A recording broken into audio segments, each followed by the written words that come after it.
Good morning. Just a quick video to get on and show my latest batch of black dip dyed paper. Um, I'm working on a bunch of stuff, but I don't really have anything finished to show just yet, but soon. So this is, I guess it would be considered a batch and a half. It's one regular batch. And that batch had 3x5 index cards in it, 200 of them. And then the second batch was significantly less. It was probably only about this amount of the plain paper. Because it was 200, additionally it had 200 4x6 index cards. And those just eat up more of the space. The next batch I do will be the second to the last of the black I do for a little while. And hopefully I'll have a good stock up then, because the last batch will probably be mostly just plain paper with a few additional items.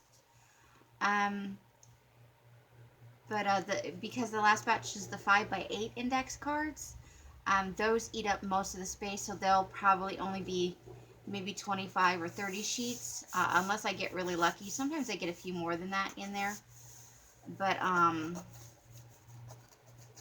a little texture on this one. Okay, so just some little schmutz left on there.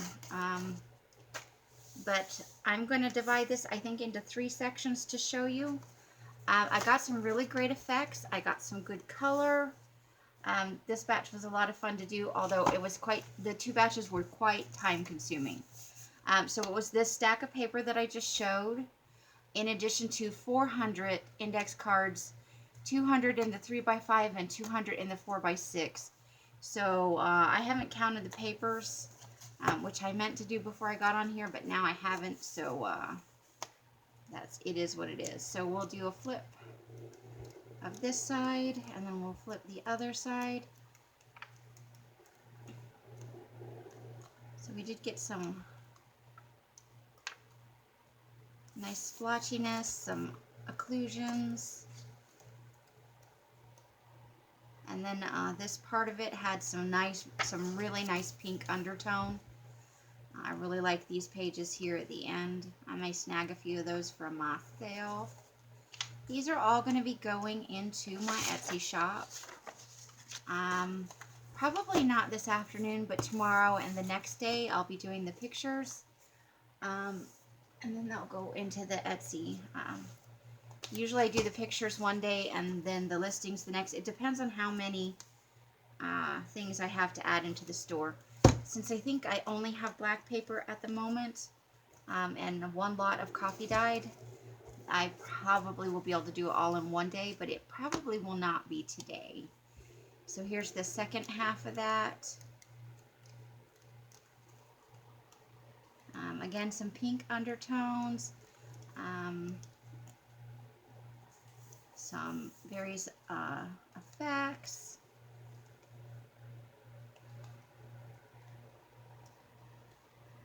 I love these where it has kind of the swirly around the edges. I really like those pages. And then there's some pink undertones here as well.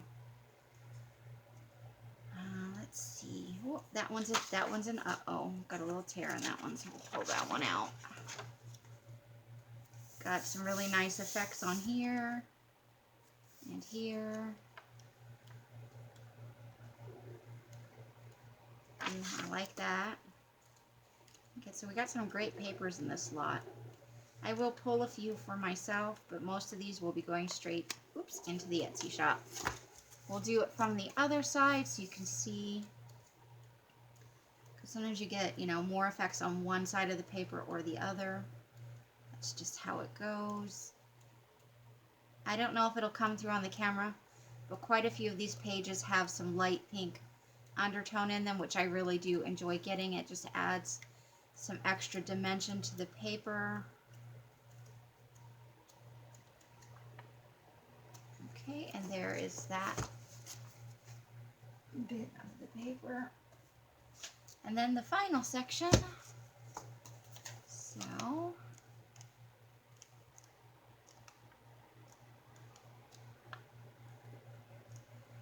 we've got pink undertones here. This paper is more gray with black effects than black with gray effects. This particular section of what I've shown. I really like the wide variety of effects that you can get. And I have a lot of fun working with the darker colored dyes, the black, the purple, and the darker blue. I really, not that I don't love the other colors, but I find you get the most effects with the darker colors. So we'll flip it from the other side, again, because you do sometimes see, and you can see here, we get the nice swirly pattern. A number of the pages in these lots have those swirly patterns, and they're really fun to work with.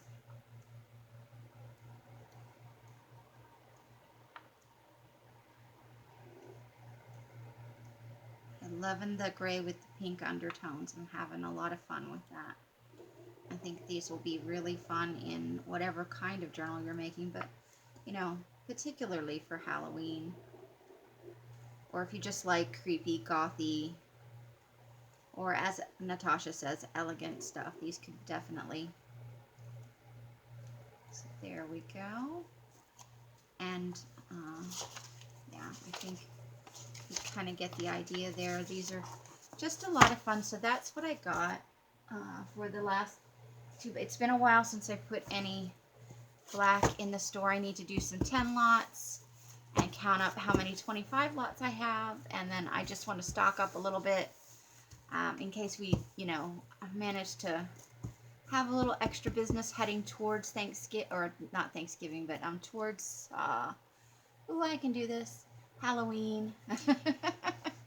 But, so I got a pretty good amount of paper. I'm really happy with what I got.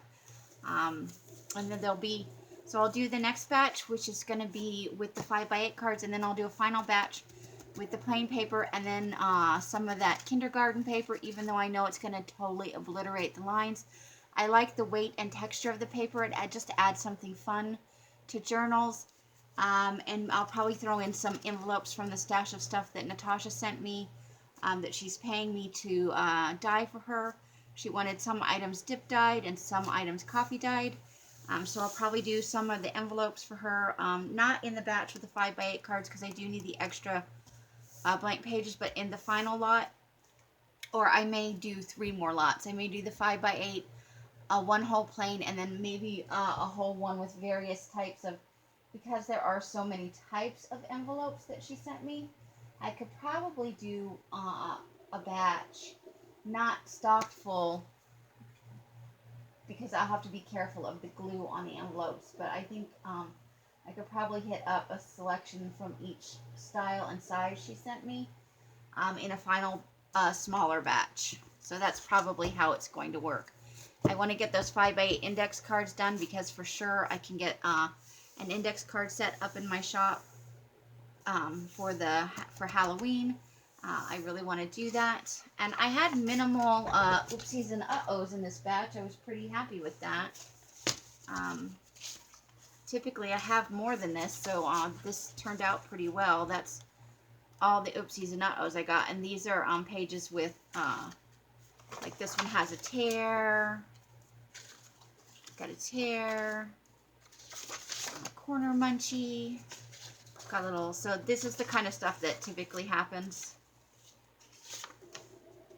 A little tear, and then a corner. That's probably where I picked it up too close to the edge. And I think I just managed to, I lift up the wrong part of the paper and I managed to, I picked up, instead of this one, I picked up the one underneath it and it dug into this paper. And then this one's got a little rip. So, but not bad for the oopsies and uh-ohs, and those are actually, will be usable for ephemera and other things. If I had a sewing machine, I would just make some little Franken pages out of those, because you could sew that up and put it into a journal and it would add like another creepy element for a Halloween journal. I think that would be super fun. So that is the end of my video for today. I'm trying to keep them a little bit shorter for now. I will be listing some more Halloween sets, so you will probably see some videos coming up that are specifically for my Etsy listing. And I know you're probably bored of seeing the kits, so they'll be marked as always so that you can easily avoid them if you don't want to sit through another, 20 or 25-minute video just to flip through a kit you've probably seen 25 times. But I like to do one for each listing, so people can see exactly what they're getting. It just makes me feel better about life. So that's what I've got for today. If you have watched to the end, thank you ever so much. I truly, truly appreciate it. Whatever time of the day or night you are watching this, I hope that you are having an amazing time. Whatever you are choosing to do with your time, or perhaps you are obligated to do with it, I hope that it is bringing you joy and happiness. You all deserve it very much. And until the next video, I wish you all happy crafting. Bye!